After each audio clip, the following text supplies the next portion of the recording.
Alright, and we're back with the other Simic deck. Okay, this one is more combo based, it has more turns in it. We are running one more land in this version. We are running a total of 26, and we are running Ruin in their Wake.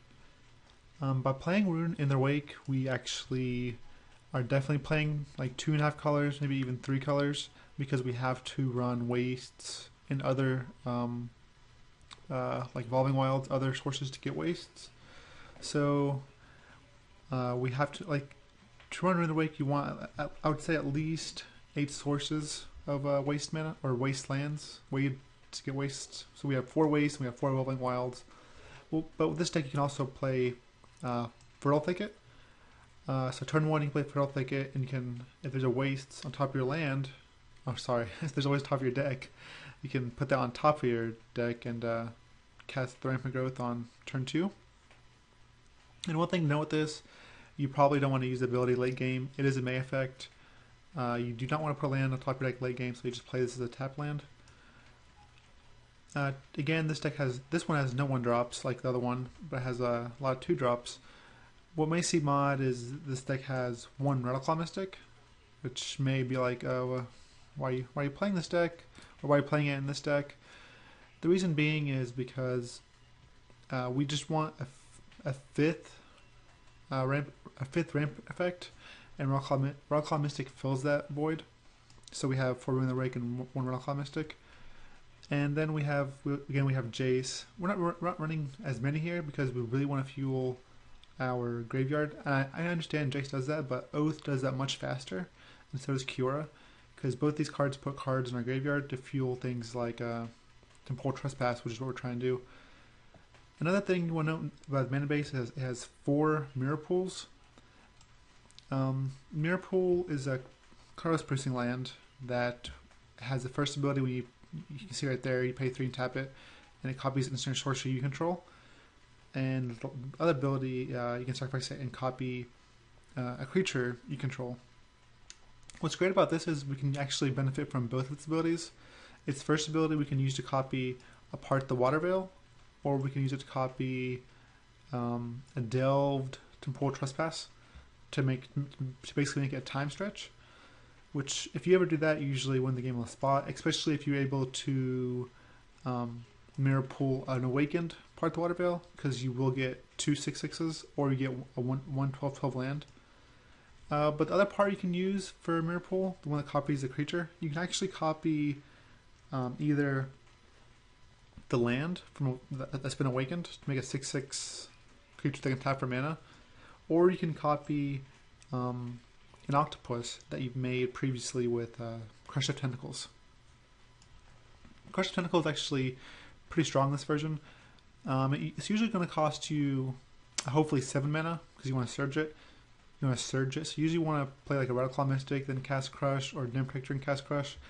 And you don't lose any value by doing that. Like, you won't lose any value by playing Dim Protector and Crush because Dim Protector will still go back to your hand, so you're still able to use its morph ability and then a morph and get a card back to your hand.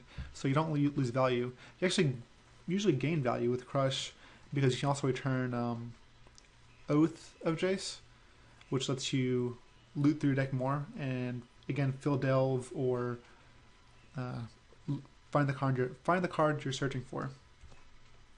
Pulse of Marasa is a nice way to buy back a fetch land, aka Evolving Wilds, and gain 6 life, or you can just buy back a Dim Protector or Jace.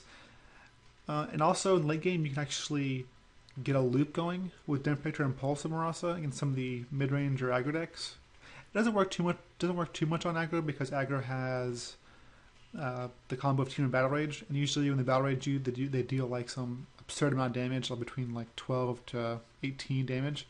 But usually you can set up a state where you pulse back a Dim Protector, you play Dim Protector, you morph it face up, get back Pulse, block with Dim Protector, pulse back Dim Protector, back and forth. So you're basically gaining 6 life a turn and trading or blocking a guy with Dim Protector, which is pretty big game.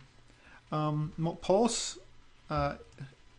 as has its creature or land. In this deck, you can basically get a Planeswalker 2 with Nissa, Vastwood Seer, or Jace Prince Prodigy, since they're both flip walkers. Kiora helps set up your Temporal Trespass. It also helps you get your Mirror Pools, which are pretty big in this deck again, because it allows you to copy your big spells. I've never ultimate Kiora, so I'd never really try to get to it. Her +1's good though, because it untaps. It's basically a Garrick, if you have a Rockclaw Mystic out. If you don't, it still allows you to untap that Awakened Land with Part the Water Veil, so you can block with it. Or even just untap with a Dim Protector and have something to block, to hold back and block the fort. Ugin in this deck is also good because again some decks just can't beat Ugin. Dim Protector and Crushed Tentacles, as I mentioned before, is a really good combo. Dim Protector just like morphing face down, and like even if you just morph down Dim Protector and return Crushed Tentacles, and then next turn you cast Crushed Tentacles, which will rebuy you your Dim Protector and rebuy whatever else you have on the board. Sometimes I cast this for 6 when I have nothing else to do, when I need to buy tempo, so you can just cast it to buy time, and then later return it back with either a Jace, a flip Jace, or a Dim Protector. This card's actually really good. I was running one. That was a mistake. You definitely want to run at least 2 of these. The sideboard of this deck isn't too crazy. We are running the four Thana Seers. We have way more color resources in this version than the last version, so we are able to pay the colorless cost much easier. And Thana is very good against the aggro decks that try to team and battle rage you or combo you out. It's also good against rally decks, since you just take their company or rally, and they can't really trade efficiently with Thana Seer. And they play maybe a couple of murderous cuts. But anyways, he buys you enough time to do what you want to do, which is either cast Ugin or take a bunch of turns. Dispel is for Jeskai Black, Mardu Green, any deck that has a bunch of instants. And Negate I usually just say for just ramp decks. I don't bring in Dispels and Negates in against Jeskai Black and Mardu Green. Pulse for aggro, Sylvan Advocate for mostly aggro. I feel like these decks prey on the mid-range decks. They do very well against mid-range decks, or any slow decks, or even decks that try to value you. Like Jeskai Black will try to Painful Truth, Treasure Cruise, and Jace. And as long as you can land an Ugin, it doesn't matter how many cards you've drawn, because Ugin is a very powerful card. It's more with this deck. It's more about card quality instead of card quantity, and it's the opposite with Jeskai Black and Mardu Green. They really want card quantity because all the cards do the same thing basically. And this deck, that's not the case at all. So usually landing an Ugin against them is all but game over. So we overload usually for the aggro decks. So this is all the turns deck. That's what I call it.